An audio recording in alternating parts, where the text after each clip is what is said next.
Corona lockdown seal down ಮಧ್ಯದಲ್ಲಿ ಮನಸ್ಸಿಗೆ ಮುದ ನೀಡುವಂತ ಸ್ಟೋರಿ ಇದು. ಲಾಕ್ಡೌನ್ ಇಂದ ಭಾರತದಲ್ಲಿ ಲಾಕ್ ಆದ ವಿದೇಶಿ ಪ್ರಜೆ 4 ತಿಂಗಳ ಅಂತರದಲ್ಲಿ ಈ ಮಣ್ಣಿನ ಮನೆ ಮಗಳಾಗಿದ್ದಾಳೆ. ಇಲ್ಲಿನ ಸಂಸ್ಕೃತಿ ಸಂಪ್ರದಾಯಕ್ಕೆ ಒಗ್ಗಿಕೊಂಡು ನಮ್ಮ ನೆಲದ ಕೆಲಸ ಭಾಷೆ ಎಲ್ಲವನ್ನೂ ಅರಿತಿದ್ದಾಳೆ. ಹುಟ್ಟಿದ ಊರು ಬಿಟ್ಟು ದೇಶಾಂತರ ಹೋದವರು ಕೊರೋನಾ ದಾಳಿಯಿಂದ ತವರಿಗೆ ಮರಳಿದ್ರು. ಕಾರ್ಮಿಕರು ಕೂಡ ಸೋಂಕಿನ ದಾಳಿಗೆ ಬೆದರಿ ಗೂಡು ಸೇರಿದ್ರು. ಅದೆಷ್ಟೋ ಮಂದಿ ಲಾಕ್ಡೌನ್ ಇಂದ ಮನೆ ಸೇರಲಾಗದೆ ಪಟ್ಟ ಪಾಡುವಷ್ಟಿಷ್ಟಲ್ಲ. ಇಂತಹ ಘಟನೆ ಮಧ್ಯೆ ತನ್ನ ದೇಶ ಬಿಟ್ಟು ಭಾರತಕ್ಕೆ ಬಂದಿದ್ದ ಯುವತಿ ಇಲ್ಲಿನ ನೆಲದ ಹುಡುಗಿಯಂತೆಯೇ ಒಗ್ ಹೋಗಿರೋ ಅಪರೂಪದ ವಿಶೇಷ ಕಥೆ ಇದು.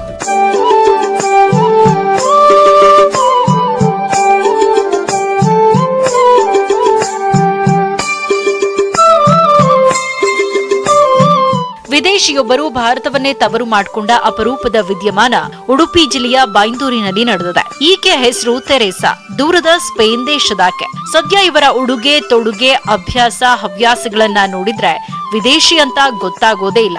ದೇಶ ಸುತ್ತೋಕೆ ಅಂತ ಭಾರತಕ್ಕೆ ಬಂದಿದ್ದ ತೆರೇಸಾ ಲಾಕ್ಡೌನ್ ಘೋಷಣೆಯಾದಾಗ ಕುಂದಾಪುರದ ಹೆರಂಜಾಲಿನಲ್ಲಿ ಲಾಕ್ ಆಗಿಬಿಟ್ರು. ಈ ವೇಳೆ ಕಂಗಾಲಾಗದೆ ಸಮಯವನ್ನ ಸದುಪಯೋಗ ಪಡಿಸಿಕೊಂಡ್ರು.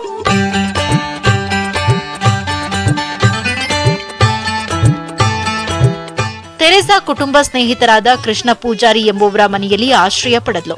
ಕನ್ನಡ ಭಾಷೆ, ಸಂಪ್ರದಾಯ, ಸಂಸ್ಕೃತಿ, ವೇಷಭೂಷಣ, ಕೆಲಸ ಎಲ್ಲವನ್ನೂ ಕಲಿತಿದ್ದಾಳೆ ತೆರೇಸಾ. ತಿಂದೈತಾ?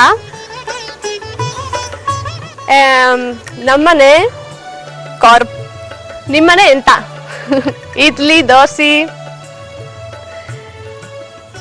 ಚಕುದಿದ್ರಿಯಾ? ಕುಂದಾಪುರದ ಭಾಷೆಯನ್ನು ಕಲಿತಿದ್ದಾಳೆ ತೆರೇಸಾ. ಇದೀಗ ಭಾರತ ಅನ್ಲಾಕ್ ಆಗಿದ್ದು ತೆರೇಸಾ ತಾಯ್ನಾಡಿಗೆ ಹೊರಡೋ ಕಾಲ. ಇಲ್ಲಿಗೆ ಒಗ್ಗಿಕೊಂಡಿರೋ ಈಕೆಗೆ ಕರುನಾಡು ಬಿಟ್ಟು ಹೋಗೋ ಮನಸ್ಸಾಗ್ತಾ ಇಲ್ಲ. ಆಶ್ರಯ ನೀಡಿದ ಸ್ನೇಹಿತರ ಕುಟುಂಬಕ್ಕೂ ಕಳಿಸ್ಕೊಡೋ ಮನಸ್ಸಿಲ್ಲ. ಈಗ ಅವರು ವಾಪಸ್ ಈಗ ಹೋಗೋದಂದ್ರೆ ಈಗ ನಮ್ಗೆ ಸ್ವಲ್ಪ ಬೇಜಾರಾಗ್ತಾ ಇದೆ. ಬಟ್ ಈಗ ನಮ್ಗೆ ಅವರನ್ನು ಬಿಡ್ಲಿಕ್ಕೆ ಮನಸ್ಸಿಲ್ಲ. ಯಾಕಂದ್ರೆ ಆ ರೀತಿಯ ನಮ್ಗೊಂದು ದ ಹ್ಯೂಮನ್ ಕನೆಕ್ಷನ್, ಒಂದು ಮಾನವೀಯ ಒಂದು ದ ಸಂಬಂಧ ಅಂತ ಹೇಳ್ತಾರೆ, ಅದು ಬೆಳೆದು ಹೋಗಿದೆ. ಭತ್ತ ನಾಟಿ ಮಾಡೋದು, ಹಾಲ್ ಕರಿಯೋದು, ತೆಂಗಿನ ಗರಿ ಹೆಣಿಯೋದು, ರಂಗೋಲಿ ಬಿಡೋದು, ಗೊಬ್ಬರ ಹಾಕೋದು, ಹೀಗೆ 10 ಹಲವು ಕೆಲಸಗಳನ್ನ ಮಾಡ್ತಾ ಕನ್ನಡತಿಯಾಗಿದ್ದ ತೆರೇಸಾ ಇದೀಗ ವಿದೇಶಿ ವಿಮಾನ ಹತ್ತೋ ಸಮಯ. ಈಕೆಯನ್ನ ಬೀಳ್ಕೊಡಲು ಹೆರಂಜಾಲುವಿನ ಜನರಿಗೆ ಇಷ್ಟವಿಲ್ಲ. ಆದ್ರೆ ಸಮಯವೆಂಬ ಕಾಲಚಕ್ರದಲ್ಲಿ ಸಿಕ್ಕಿದ್ದನ್ನ ಸ್ವೀಕರಿಸ್ತಾ ಮುಂದೆ ಸಾಗಬೇಕಾಗಿದೆ. ಪರೀಕ್ಷಿತ್ ಶೇಠ್, ನ್ಯೂಸ್ 18 ಕನ್ನಡ, ಉಡುಪಿ. ಆಗಸ್ಟ್ 5ರಂದು ಅಯೋಧ್ಯೆ ರಾಮ ಮಂದಿರಕ್ಕೆ ಭೂಮಿ ಪೂಜೆ ನಡೆಯಲಿದೆ. ಈಗಾಗಲೇ ಭೂಮಿ ಪೂಜೆಗಾಗಿ ಅಯೋಧ್ಯೆಯನ್ನ ಅಲಂಕರಿಸಲಾಗ್ತಾ ಇದೆ. ಅದ್ಭುತ ದೀಪಾಲಂಕಾರ ಮಾಡಲಾಗಿದೆ. ಈ ವಿಡಿಯೋ ನೋಡಿದ್ರೆ ಶ್ರೀರಾಮ ಮಂದಿರದ ಭೂಮಿ ಪೂಜೆ ಇನ್ನಷ್ಟು ಅದ್ಧೂರಿಯಾಗಿ ನಡೆಯಬಹುದು ಅನ್ನೋ ಕುತೂಹಲ ಜಾಸ್ತಿ ಆಗುತ್ತೆ.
ಇದು ಸದ್ಯದ ನ್ಯೂಸ್ ಅಪ್ಡೇಟ್ಸ್. ನೋಡ್ತಾರೆ ನ್ಯೂಸ್ 18 ಕನ್ನಡ. ಜಾಲ ನಮ್ಮದು, ಬಲ